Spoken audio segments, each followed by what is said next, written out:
ka-mermaid, so for today's video, tara nga at sumahan niyo ko sa part 2 dito sa Baguio. At dahil sinabi ko nga sa inyo mga ka-mermaid na isang araw lang kami dito kaya sinulit na namin. So sa mga oras na pala to mga ka-mermaid, nandito kami sa Burnham Park. Kaya ngayon iisa-isa namin puntahan itong lugar dito sa Baguio. At nga mga ka-mermaid, sobrang dami nga ng tao sa Igorot Stone Kingdom at pati na rin pala dito sa Burnham Park. Dinarayo nga to ng maraming turista dito dahil sobrang ganda nga ng view at sobrang sarap ng simoy ng hangin. At meron nga nag-alok dito mga ka-mermaid na picture with costume. For only 75, meron ka na nga picture at remembrance. Nandito tayo ngayon sa Baguio, sa Burnham Park.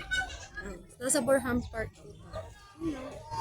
Siyempre, habang sa paglilibot nga namin mga ka-mermaid, nakita nga namin yung mga tao dito na nagbabike pero may bayad yan mga ka-mermaid. Kaya nga sabi ko kay Chian, babalik na lang kami dito mamaya dahil magbibihis pa kami for the second shoot. Pero naman hindi isang outfit lang yung nasa picture mga ka-mermaid, di ba bongga? Hoy! Ang oras na pala yan mga ka-mermaid, naghahanap nga kami ng CR dahil dun nga kami magbibihis. Grabe, sobrang dami pala ng tao dito at mas marami din palang pupunta dito ng mga taga Pangasinan. Nung nakahanap na nga kami ng mapagbibihisan namin mga ka-mermaid at ayun na nga nagbihis lang ako. Akala ko nga kaming dalawa nga yung magbibihis pero ako lang yung pinagbihis niya. Di na rin pala namin kayo na-update mga ka-mermaid na nagbike na rin pala kami. Di nyo din ba alam mga ka-mermaid na kahit mga influencer ay dinadayo talaga tong Baguio? Di lang pala mga influencer, pati na rin pala ang mga artista dinadayo din dito. So, sobrang ganda talaga naman ng lugar. Sino ba naman ang hindi dadayo dito, di ba? Abangan nyo mga ka-mermaid ang part 3 ng vlog ko dito sa Baguio. Para na ding tinutour ko kayo kahit hindi kayo nakapunta ng Baguio. Huy!